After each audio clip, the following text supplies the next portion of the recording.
So no, both work. It's just you can sometimes split.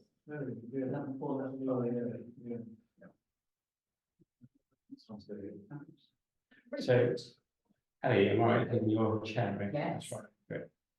I'll just sit here and look pretty. Yeah, if you're happy to do that, or if Yeah, you'd like I don't want to do it. I think if we're going to divide it up, you look pretty. No, I'm not going to. I'm not going to. I'm happy being a runner. In fact, then if I need to run, I might need to get out. Oh, did you recommend you to the memory stick? Yeah, I might need to get down to check. So okay. It's funny, if I was running this kind of thing, I wouldn't think, let's ask people to set up rooms and stuff like that. I try and do it all myself, and then I get to this point and suddenly realise that I'm running around everywhere. Yeah, And look like yeah, opposite of a calm. yeah. Islander? That really does help. Mm.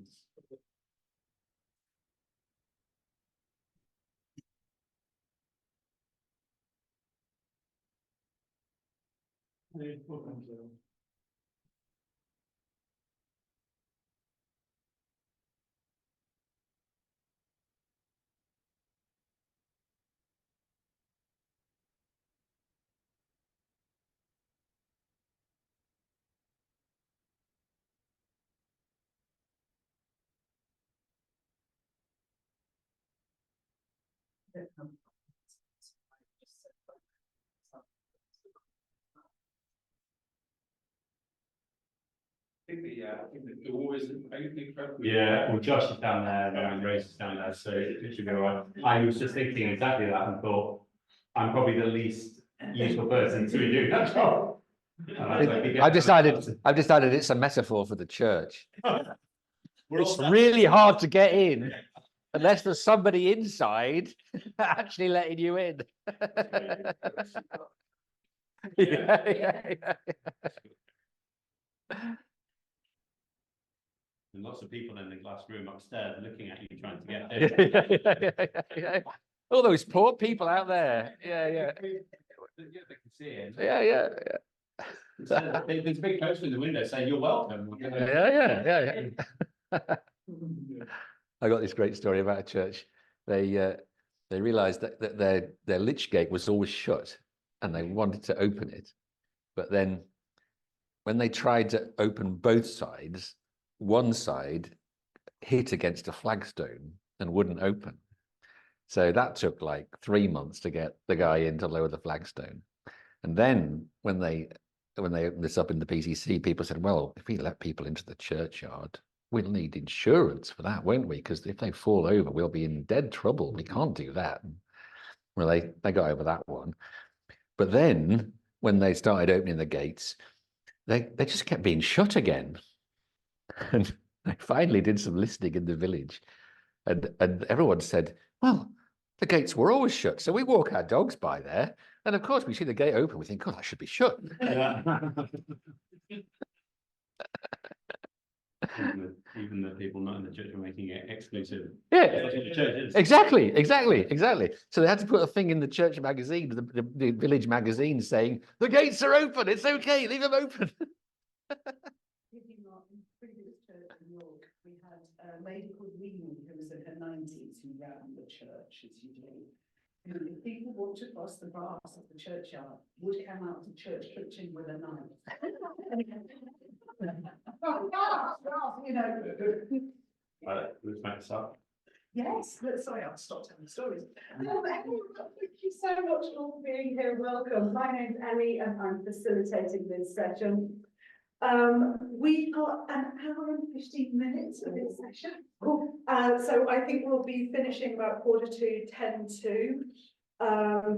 And what we're doing in terms of format will be the same as yesterday's stream sessions. That both of our paper givers will give their papers for about 15 minutes, one after the other, and then we'll have the session for questions. So if you're my students, I would say, make sure you write down your questions so you can ask them afterwards. But I won't visual session afterwards. So the people giving our papers today, we have got the Reverend Canon, Dr. Nigel Rooms. Nigel is a self-supporting Anglican priest at St Margaret's Church in Leicester and a missiologist and practical theologian. He is a freelance consultant, researcher, facilitator, writer, editor, and spiritual director. He holds a professional doctorate in missiology from Birmingham University, is an honorary research fellow at the University of South Africa and the Queen's Foundation, Birmingham, and is founder and co-editor of the open access journal Ecclesial Futures. And our second paper giver is Reverend Paul Bradbury, and is a pioneer minister in the Church of England, based in Poole, Dorset. He is the founder and leader of Poole Missional Communities, which plays host to a number of fresh expressions of church and pioneer mission initiatives. He's an associate tutor with Sarum College, CMS and Ripon College, Cudston, currently studying for a DPH, doctorate theology. Professional doctorate, yeah, thank you. With the University of Roehampton, exploring the connections between emergence and the ecclesiology of pioneers. He's published 2 books reflecting on his experience as a pioneer, most recently Home by Another Route, and his new book, In the Fullness of Time, will be published by in July this year. So, Nigel, over to you. Okay, yes. Oh, welcome.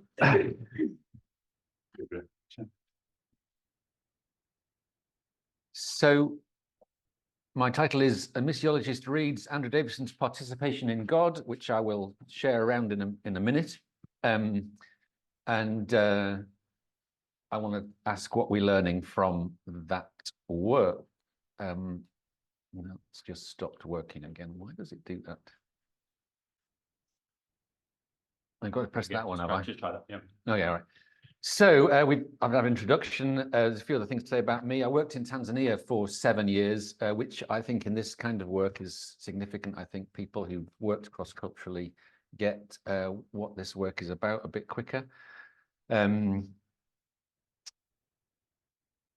I've written a couple of books which are relevant to this, and also I work with the Church Mission Society. If I could ever get anybody to sign up for this again, I would continue to work in it. It may not happen, but I do a thing called the Partnership for Missional Church, which is a 3-year change process for local groups of local churches. And some of the stuff I want to say is about my experience of doing that with local churches.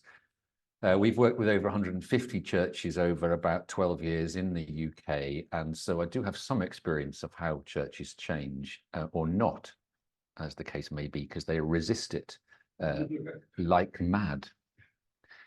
Anyway, I also did some research in the north of England and we published this book with Ellie, Fuzzy Church, Gospel and Culture, North of England. And it's also related to the same themes. And I've got another book coming out, hopefully this year, if they like it, Brill, which is an academic version of this, which is the popular version. Might refer to that later on. Okay, so participation in God.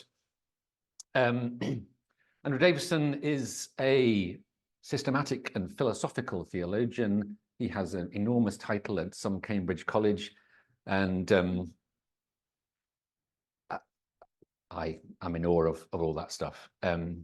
He was formed in radical orthodoxy, which, if you're familiar with that, was a big thing in the 90s and the early 2000s. It seems to have faded slightly in recent times. Even their journal seems to have died when I looked it up. And there's no mention of radical orthodoxy in the book, interestingly. It doesn't feature, although what he does refer to is a community of systematic participatory theologians who he draws on as a community, I think of, well, whether it's practice, it's not really as it's thinking really, but anyway, there are clearly other people who count themselves as participatory theologians. He's drawing mainly from the work of Thomas Aquinas. He does use the biblical text quite strongly, I would say. I don't think it's not unconnected to biblical theology. But Thomas Aquinas is his first interlocutor in the book, if you want to know that. There is no reference in the book to ecclesiology or mission. But he claims that that's in For the Parish, in the first 3 chapters of For the Parish, which is his work with Alison Milbank on a critique of fresh expressions, which most of you will be familiar with. This is 400 pages and it weighs 1.5 pounds. I weighed it. I'm invited to talk about it in 15 minutes. Well, you might imagine I'm not going to do much justice to it, but let's give it a go. And also, have a look at it anyway. Pass it around. I'm not a systematic theologian, and I have no formation in philosophy either. And so just bear with me, okay? If that's your bag. Okay, so how am I going to proceed? Well, what I want to try and do is connect in dialogue with Davison's patisserie approach to theology with the missiological axiom of the Missio Dei. My missiology is founded on that idea that it's God's mission, it's not ours, and we participate in it, to use the theme of the conference. So in the slides, my notes, these are really my notes just for the purpose of talking. I'm going to note in red where there are connections to living out the mission of God in local churches, with my own experience of that in the Partnership for Missional Church, where there might be correctives to what we're doing from this approach theologically, and also doing some small, short critique at the end of what might be coming back in the opposite direction to our practice. So let's have a think about participation and how Davison approaches it.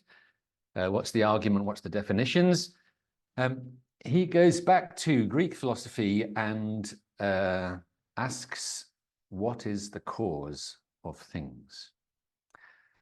And in Greek philosophy, there are 4 elements of causation: the efficient, formal, final, and material cause. We normally think about the power to do something, which is the efficient cause of something. But there is also the formal cause, the final cause of things, and the thing that is created out of, which is the material cause. So he says God is the efficient, formal, and final cause of all things, but not, this is important, not the material cause of things. So creation fundamentally is out of nothing. And that's really, really vital in this understanding.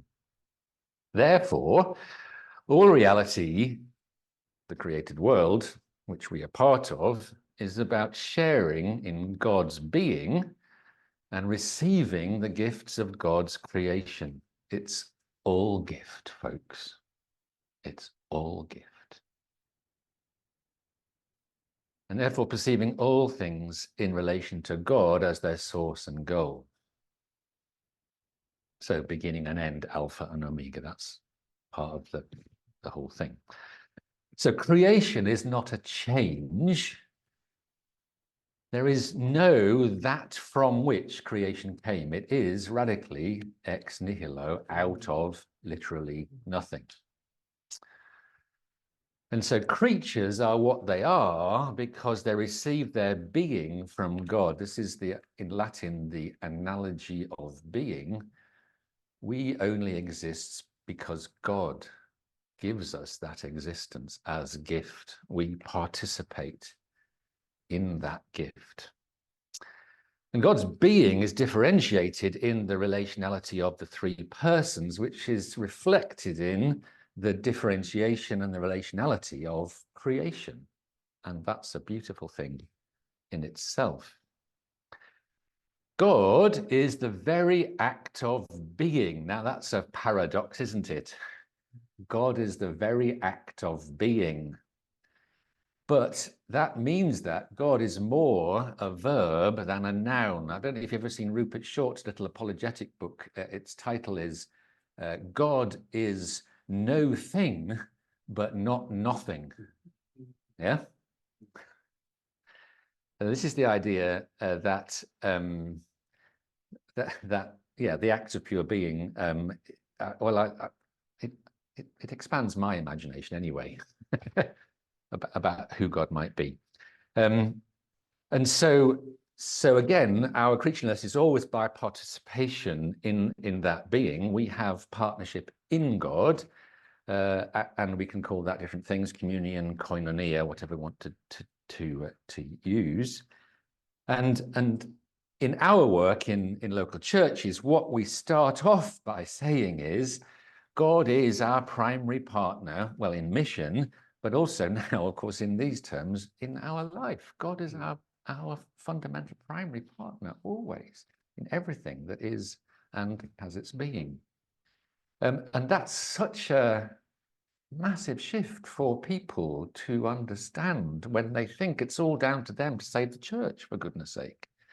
And that's why we exhaust ourselves and burn out, of course.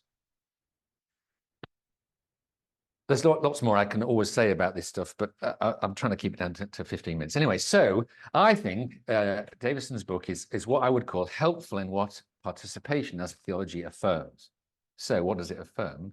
Well, it affirms that creation is not needful, that it is an unconstrained, free, gratuitous gift of love. God does not need to create the world in order to be sufficient in God's self. But God does, because somehow God can't keep God's self to God's self and just goes for it. I think. Whether that's quite, kosher, I don't know, but that's how I like to think about it anyway. And of course, we have to say that on this idea that it's creation ex nihilo, that creation doesn't come out of God in the sense that creation is made out of God, as if there was some substance of God that creation is coming from. So that's about avoiding pantheism at one end and dualism at the other end, and staying somewhere in the midst of those things. And so when Davison discussed perichoresis, which came up this morning, interestingly,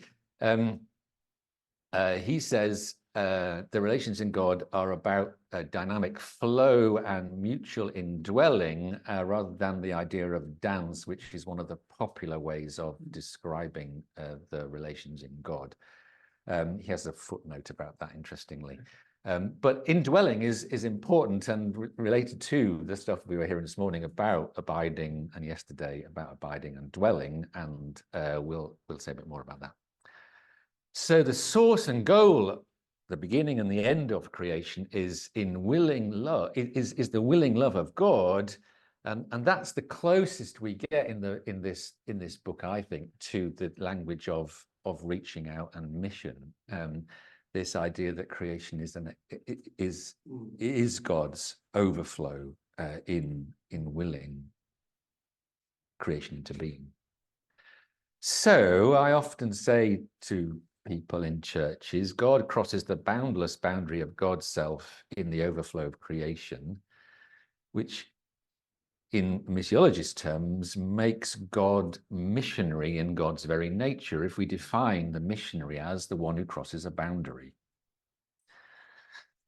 So God is missionary in God's very nature. So why wouldn't we be missionary in the church as we are derived from God? But of course, this is again back to God's nature, not something that we do in order to save the church.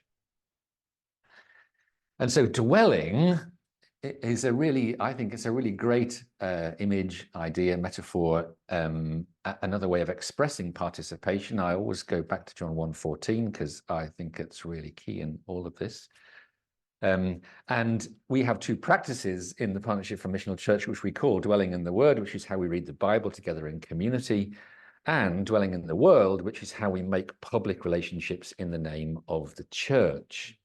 And both of those are about participation, interestingly, in how we go about those. And there are people here who could say more about that, interestingly. Okay, so carrying on. God is also the formal cause of creation, which means that God never stops creating or sustaining the universe. Wow. So I love this little image in the book. He says creation is like a song being sung. The song exists while the singer sings. So we exist in this room here and now because God wills us into being even now, in this moment. If God took away that will, we would stop being.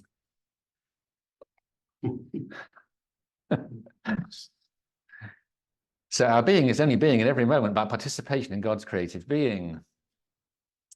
Which brings us to the importance of the present moment, of the here and now. Or as some people in the secular world put it, the power of now. So we say in our churches, God is where we are, not where we imagine God should be, in some nostalgic past in 1950 or 1862 when the church was really full, or in some idealized future when if only we could get our worship, sorted out and everything lined up, then God would really be, present with us. No, God is where we are. And arriving where we are in our current reality is a first step in becoming missional. Because unless we can be present to our current reality, we will always be trying to fix something else. So transformation can only occur in the present because the past has gone, the future is yet to be. It's this moment that really matters. And how do we then get ourselves into the present moment? Well, of course, spiritual practices throughout the Christian tradition, and this is why, I think David Carter's, interjections every now and again are really important in this conference, is that spiritual practices and spiritual direction enable that to happen. It gets us into the present moment, however we pray or whatever practice we use. And interestingly, there's a whole theme in psychology, and I love trying to pronounce Mihail Csikszentmihalyi. He has a whole theory on how people enter into what he calls flow, which is when time stops and you're just in the moment of some beautiful thing. Right, okay, I need to move on. Right, let's keep going. Got 2 more slides left, 5 more minutes. So finally, God is the final cause of creation. The end is also the beginning. God became what we are so that we might become what God is one of the sayings of the fathers. This gives us the possibility of theosis, or what Davison's called the Catholic extra. We retain our individual being in God. This is not absorption or non-attachment, as in other approaches to this. But we still can be divine. If you will, you can become all fire, says the Desert Father, to the young postulant. This is a bigger gospel than only forgiveness. Jesus forgave our sins, so it's all fine, folks. And this leaves us also radically open to be receptive to the other, since for all time our being is by participation. Nothing can replace this end and the beginning and the middle, because our end is in God. And so this is the critique of Milbank and Davison in these, of some of the stuff that happens in mission, which is that mission becomes an end in itself and doesn't relate to the final end of all things. So we don't participate in the mission of God from the outside. We are inside the mission of God, and that's really, really important. So as missional churches, we always talk about seeking both the penultimate and the ultimate. We call it seeking God's preferred and promised future for our local church. And that's a really key little phrase that encapsulates that idea. Finally, some critical questions, especially to Alison Milbank and others. There is a critique of For the Parish, which treats radical orthodoxy and that whole tradition as a kind of absolute that seems to trump everything else. in theology. And I suppose for me, it relates to a kind of Christendom stance, which says, you know, that the church is the ultimate power and we're just going to go for it. And I struggle with that. It also seems to relate to a theory to practice method, which I, as a practical theologian, I just really don't get. And we could go and say some more about that. I also, and this is a key question that's been around yesterday and today for me, is how much is the church an idealized, even Platonic, heavenly, eternal reality, and how much a deeply flawed human institution requiring reformation constantly, according to Luther? And I think that's a key question that we might address. And might God will the end of Christendom like the Babylonian exiles? And could we embrace the death of the church? That came up yesterday, and Ellie and I have written about that in Fuzzy Church, and I've written some more about it in my next book. And honestly, I think, well, we could, anyway, maybe. And of course, could the church be resurrected beyond those deaths? Because we believe in death. We said this morning, you know, can we actually die? Well, maybe our suffering, maybe our co-suffering is to co-suffer with the dying church in the West, and then to find something else beyond it. But they don't seem to really want to embrace that in the way that I want to. And please, can we compare the best of the historic inherited churches with the best of church plants and fresh expressions, not the best of one and worse of the other? Because that's a really terrible thing. And it's not, you would never do that in interfaith dialogue. You would never compare the best of Christianity with the worst of Islam. You just wouldn't do that. So can we not do that? I'm done. Thank you.